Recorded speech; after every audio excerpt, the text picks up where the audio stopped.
You keep it. I just want the kid. Very well. If there's one thing I despise, it is a fair fight. But if I must, then I must.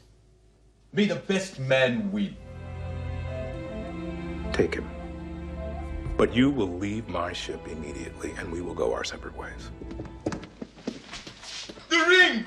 I can't believe you fell for the oldest trick in the book!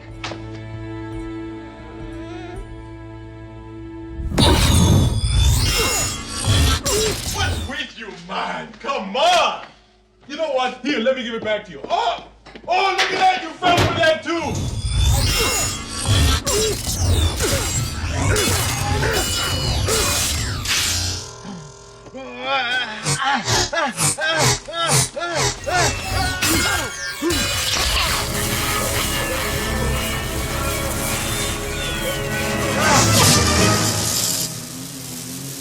Shit!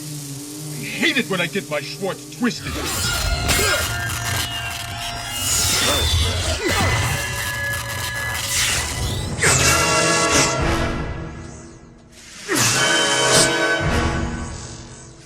Holy shit.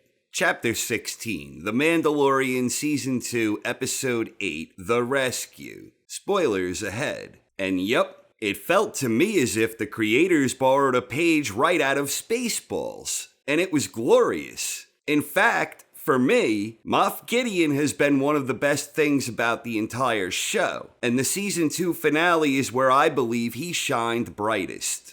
Sure, at his core he's basically a hybrid of Gus Fring and Darth Vader, but that's part of the charm, and Giancarlo Esposito delivers in impeccable style. Watching him try and bait Mando the way Lord Helmet baited Lone Star was just one of his big highlights here. Then watching Moff Gideon taunt Bo-Katan was likewise sublime. All in all, he was a fantastic villain who was brilliantly portrayed by Esposito throughout, in my humble opinion. I also enjoyed the return of Bo-Katan, and I thought there was an interesting twist here. Compared to her portrayal in her live-action debut, where her motives were apparently noble, there was a deeper hint of darkness here. She exuded an unmistakable vibe of one who is hungry for power. This was hinted at in her first appearance, but I definitely sensed a deeper flavor of her being power-hungry for the sake of obtaining power. Perhaps I'm misreading the character's intentions here, but I definitely sensed conflict, where on some level, she believes that weapon rightfully belongs to her. Although it does seem now that Mando might be the one destined for the role she believed to be her own, and that Mando is the one worthy of possessing the Darksaber.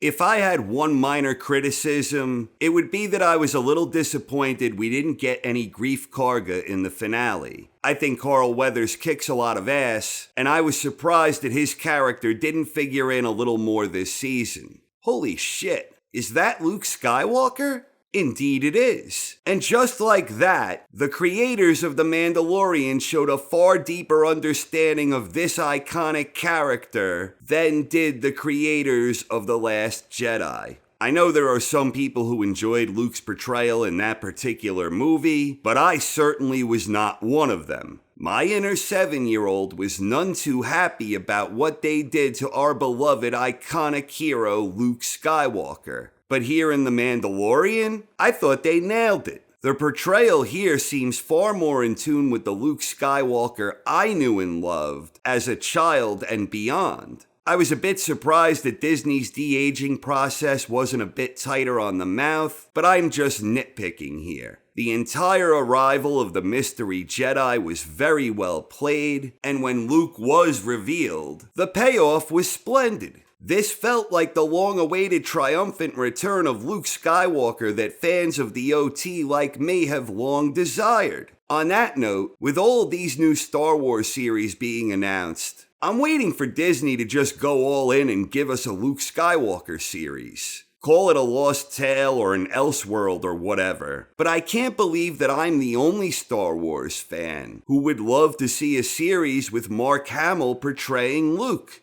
Feels like an absolute no-brainer to me, and fingers crossed something like that comes to fruition. Holy shit, It's R2.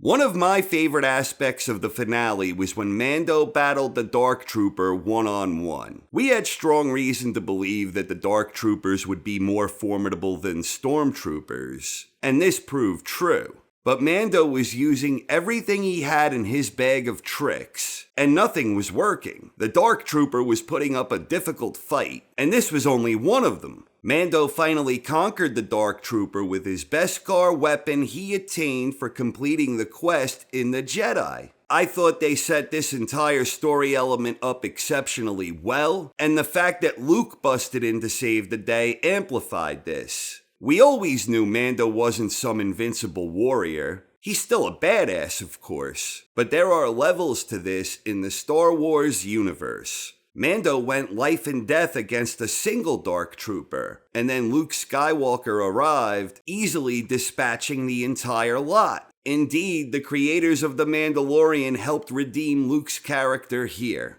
Mando would use the very same weapon he used to defeat the Dark Trooper when he battled and bested Moff Gideon himself. And by the end of the rescue, Mando had finally completed his main quest. He did exactly what he set out to do. And the final moment between him and Grogu represented a turning point for the character. He finally understands all of those little lessons he got about his perceived importance of never removing his helmet. First with Cobb Vanth, next with Bo-Katan, and then with the iconic Boba Fett himself. And of course, it was Miggs Mayfeld who really drove the lesson home, and he did so on several fronts. Mando finally understands removing his helmet means nothing in the grand scheme, for this is the second time he willfully removed it. But this time, he did so on his own accord without a care in the world, because in that moment, he finally surrendered to something that he had probably known in his heart all season long. Grogu was far more important to him than his extremist views regarding his helmet. And when he did remove his helmet, I thought it was a genuinely touching and powerful tender moment. Well done, Pedro Pascal.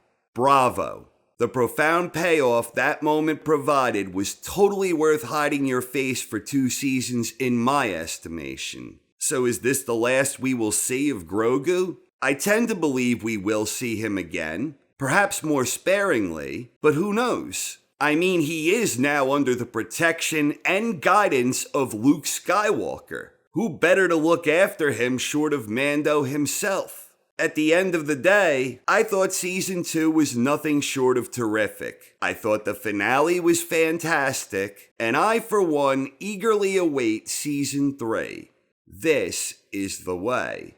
Thanks for watching, everyone. I hope you enjoyed, and have a wonderful night. They are neutral reflections of those who imprint them. I've seen otherwise. You damage one of my droids, you'll pay for it. Just keep them away from my ship. All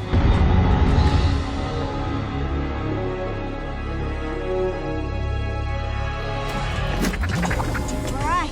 Hey. Sorry, gang. Come on. You know he doesn't like droids. You trust me? From what I can tell, yes. Then you will trust my work. Victory through combat is impossible. We will be captured. The child will be lost. Sadly, there is no scenario where the child is saved in which I survive. I must be destroyed.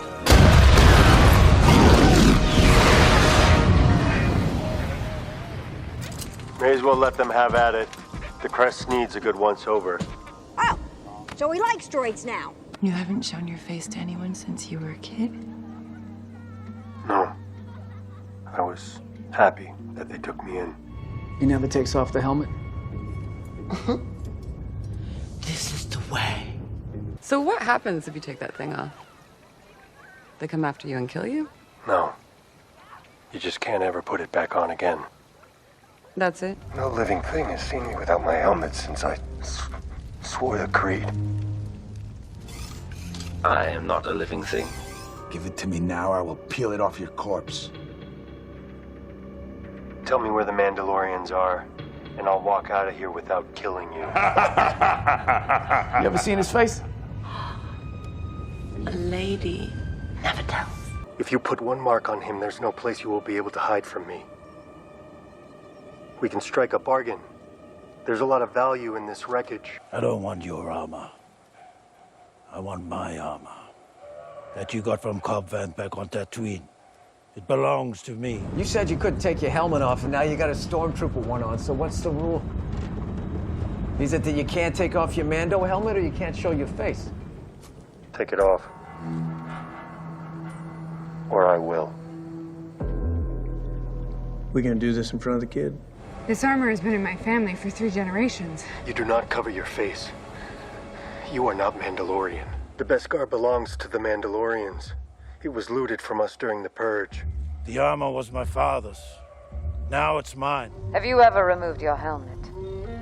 No. Children of the Watch are a cult of religious zealots that broke away from Mandalorian society.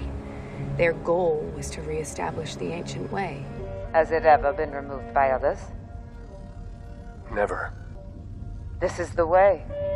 This is the way. Everybody's got their lines they don't cross until things get messy. As far as I'm concerned, if you can make it through your day and still sleep at night, you're doing better than most. This was well earned. It was my pleasure. I hope our paths cross again. And thank you. Your bravery will not be forgotten. The child's gone. Till he is returned to you safely, we are in your debt. You're not going alone. I'm coming with you. But I won't be showing my face. In order to access the network, the terminal has to scan your face. Let's go. Give it to me. Facial scan incomplete. 10 seconds to system shutdown. 10, 9. All right, pal. It's time to go.